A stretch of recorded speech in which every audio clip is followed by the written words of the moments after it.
O, tara na, tara na. Tara na, ano ka ba? Bakit? Paulo! Ay, Ilang araw ka na namin hinahanap ah! Dito ka lang pa. Balik ka dito! Sir, saglit lang. ay, sandali lang naman nasasaktan yung bata. Sino ba kayo? Saglit lang. Di naman namin kayo kilala. Bata, nasasaktan eh. Hindi. Ma'am, kasi nung isang araw, sa jeep nakatulog yung bata na yan. Eh, ang totoo, ihahatid namin siya sa inyo. Eh, ang sabi niya, ayaw daw niya eh. Ayaw niya daw umuwi kasi sinasaktan niyo daw siya. Eh, napansin ko ang daming pasa tsaka sugat. Maawa naman kayo.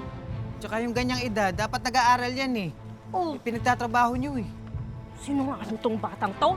Yung mga sugat na yan, tsaka mga pasa na yan, dahil yan nakikipag-awayan sa mga batang kalye. Tsaka kailangan niyang magtrabaho dahil hirap kami sa buhay. Teka, bakit ba ako nagpapaliwanag? Sino ba kayo, ha? Eh, ma'am, mamalasakit lang naman kami. Kahit di namin siya kaano-ano.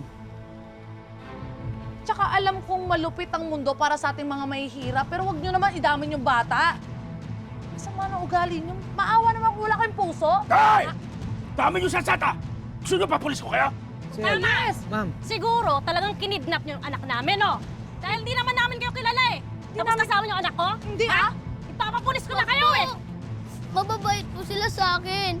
Pinibilan po nila ako ng damit tsaka pinapakain. Sabi mo damit-damit sa pinapakain! Ano ka ba? Alam mo, huwag kayong makialam sa problema namin pamilya, ha? Siguro talagang kinidnap niyo sila, no? Tawagin mo na kayong pulis! Wag po. Uwi na po tayo. Tara na po. Ah. Tara na po. Uwi na po tayo. Sadala kayo! Wag po. Ganito! Dahan-dahan kasi.